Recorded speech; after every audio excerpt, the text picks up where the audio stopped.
ওটা বিক্রি হবে কি হবে না বা অ্যাসেট বিক্রি হবে এইগুলো আমি সম্পূর্ণভাবে 18 তারিখ সময় দিয়েছি। 18 তারিখের মধ্যে যা কিছু করার করে 18 তারিখে আমাকে বলতে হবে যে দিস ইজ দ্য মানি লাগবে, দিস মানি ইজ অ্যাভেলেবল।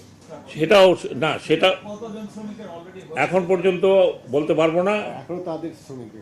এখনও যারা বেক্সিমোর শ্রমিক তাদেরকে আমি যদি বলি আমি 100 জনকে অমুক জায়গায় চলে যাও, 500 জন অমুক জায়গায় চলে যাও, that will create a problem.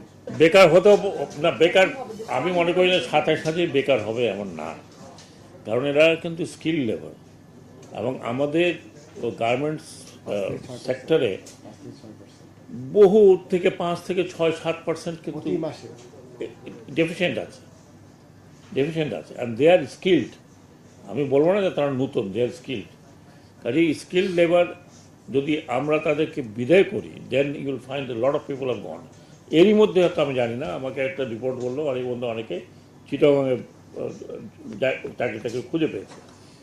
আমার কথা হলো যে আমরা কোনোভাবেই এতগুলো লোকেরকে বেকার থাকতে দিতে পারি না, এবং কিছু না কিছু একটা ব্যবস্থা হবে। এটা নিয়েও লোকজন কিছু কাজ করছে।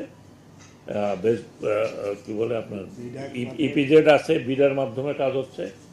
এটা অন্তত এই সরকারের কোনো পলিসি না যে চাকরি বাকরি হারিয়ে দেওয়া লোকজনকে বাড়ি পাঠায় দেবো, নট অ্যাট অল। একটা সার্কমাস্টান্সেস বুঝতে হবে যে কোন পরিস্থিতিতে এই কাজটা করতে হয়। আরও তো অনেক ফ্যাক্টরি আছে না, অনেক ফ্যাক্টরিতে, কোনো ফ্যাক্টরিতে মালিক বেতন দিতে পারছে না, সেখান থেকে কিছু আমরা জোগাড় করে দিচ্ছি। তো আমরা কেন এত বড় একটা আপনি ইন্ডাস্ট্রি বন্ধ করব? আপনারা নিজেরাই শুনেছেন প্রথম থেকেই যে প্রায় 40,000 crore টাকা। এখন কোনো ব্যাংক বলছে এটা বিক্রি করলে আমার টাকা মিলবে না, ওইটা করলে মানে পুরো অ্যাসেট বিক্রি করার পর সব ব্যাংক টাকা পাবে কিনা আমার সন্দেহ আছে, পাবে না। তাহলে ওগুলো ব্যাংকের দায় হয়ে রইল, সরকারের দায় হয়ে রইল। কত টোটাল আলটিমেটলি আপনারা জানতে পারবেন যে সব অ্যাসেট বিক্রি টিক্রি করলে কত পাবে, আরও ব্যাংকের কতখানি পাওনা আছে। আমরা এই সিচুয়েশনে আছি, সেই সিচুয়েশনে আছি বলেই আমাদের এতবার মিটিং করতে হয়েছে। দিস ইজ অফিসিয়াল কমিটি, এখানে শ্রমিক নেতা বা বায়ারদের বিষয় না। আর ওনারা যদি এত তাদের ভিতরে এত থাকে আমাদেরকে জানাক, আমাদের সাজেশন দেখ।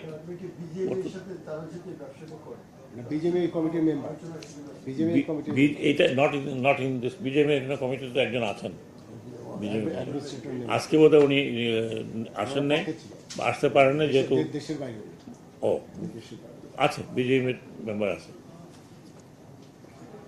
আর কিছু বিষয় বলুন। আচ্ছা বলুন। আলহামদুলিল্লাহ, আমি ততটুকু জানি যতটুকু আপনি জানেন।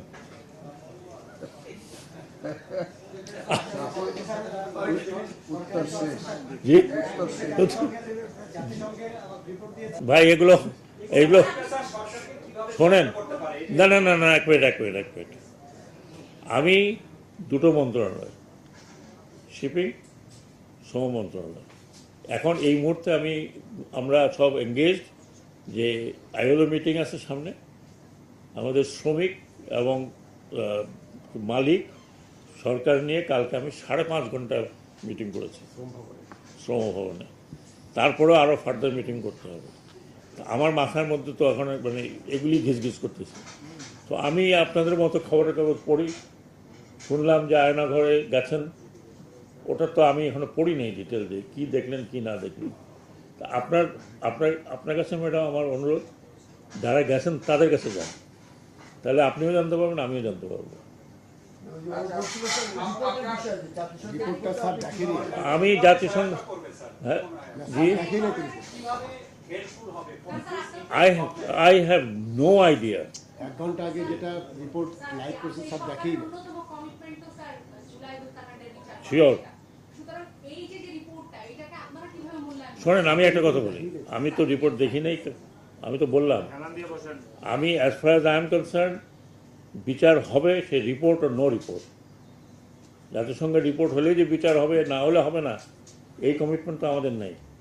যারা অন্যায় করেছে, those who are who are responsible for it, responsible, তাদের বিচার হইতেই হবে। যদি তাদের বিচার না হয় তাহলে এই যে আপনাদের মতো ইয়াংরা রক্ত দিল, এটা জবাব কে দেবে? Wheel going to answer for it?